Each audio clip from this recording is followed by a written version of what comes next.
Hello, my name is Freddie Mercury, and this is my latest recording, The Great Pretender.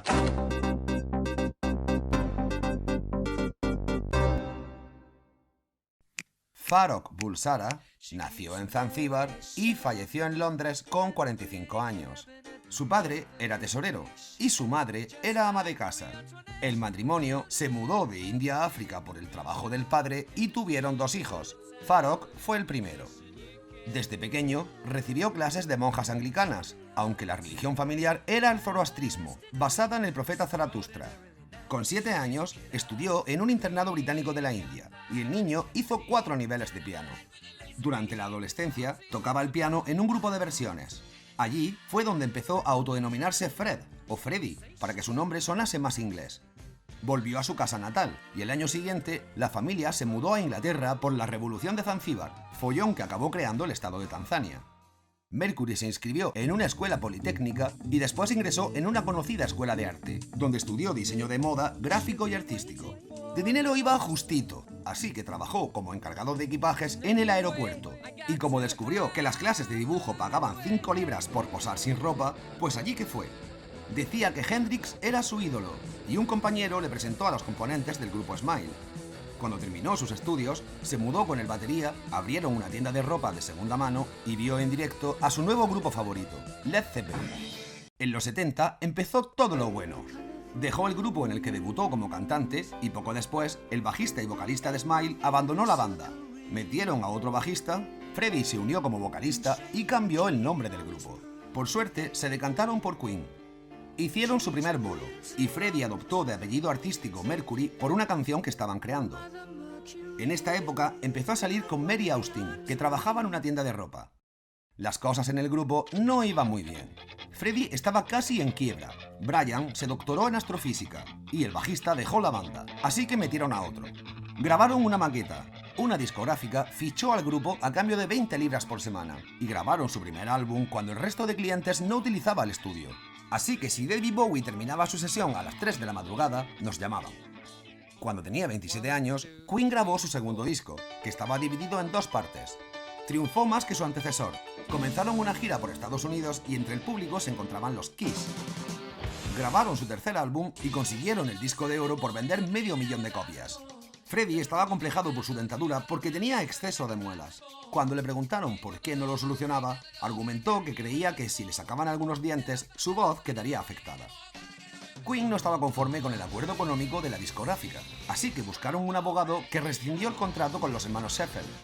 Tras esta movida, la banda empezó a crear A Night at the Opera. Este nombre se debe a que el grupo discutía bastante, y el productor, para dejar las tensiones de lado, les puso la película Una noche en la ópera, de los hermanos Marx. Bohemian Rhapsody, el niño de Freddie, trata sobre un asesino afectado mentalmente. Los críticos llevan décadas buscándole un significado, pero como dijo Mercury, creo que la gente solo debería escucharla, pensar un poco sobre ella y después decidirse. En otro tema del álbum, despotrica contra una rata de cloaca y un viejo oportunista, que para nada estaba dedicado a su antiguo manager. Por cierto, la canción Love of My Life se la dedicó a Mary Austin, su pareja durante 6 años, aunque la cosa iba regulinchi. Freddie le propuso matrimonio y después dijo haber cambiado de opinión. La muchacha pensó que tenía una aventura, y la tenía, con el editor de una discográfica. Así que lo dejaron poco después, pero siempre mantuvieron muy buena relación.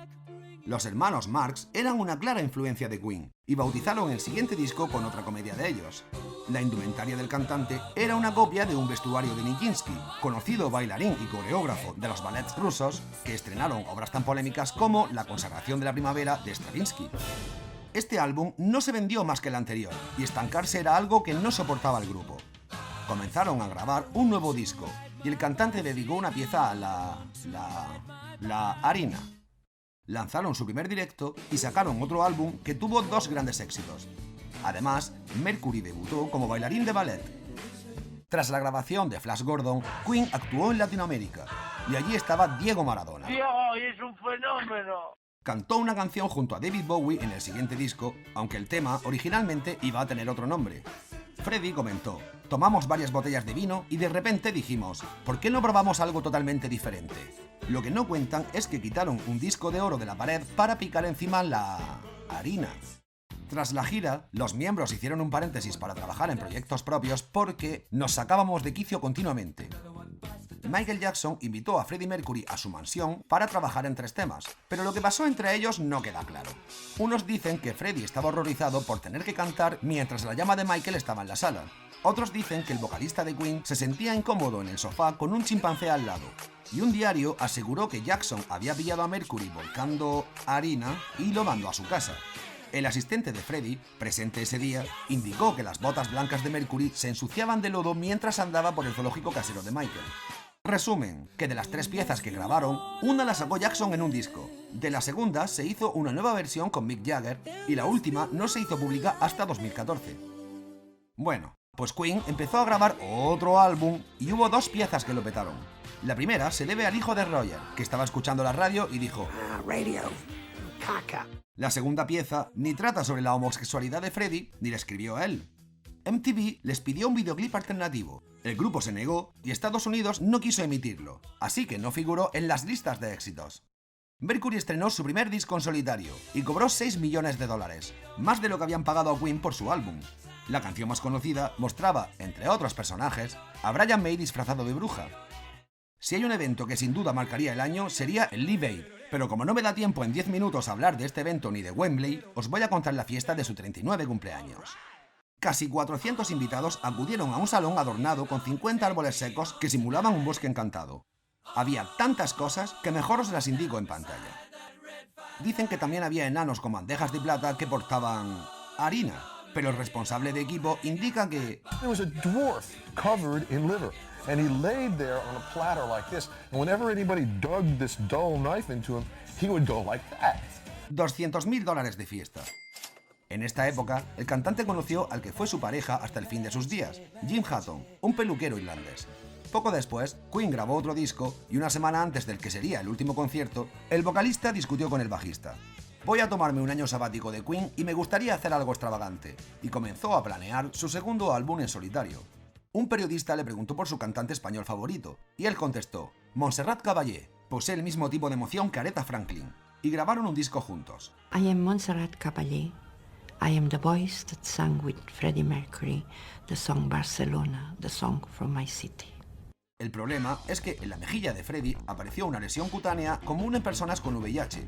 Informó de la enfermedad a su pareja y a su manager. Volvió a grabar junto a Queen y acordaron que todos los temas se atribuirían a los 4 componentes del grupo. No habría más giras por el estado físico de Freddie, pero fue llegar este disco a las tiendas y el cantante pidió volver de nuevo al estudio.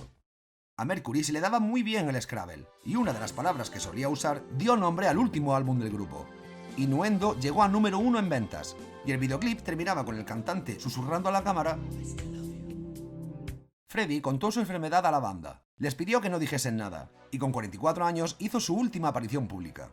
Los rumores sobre su enfermedad eran cada vez mayores, y el último vídeo que se lanzó, un montaje con videoclips antiguos, solo añadió más especulación sobre su estado de salud. Anunció a sus amigos que dejaría la medicación. El 22 de noviembre, Mercury confesó su enfermedad en un comunicado, pero tienes que pausar el vídeo si lo quieres leer bien.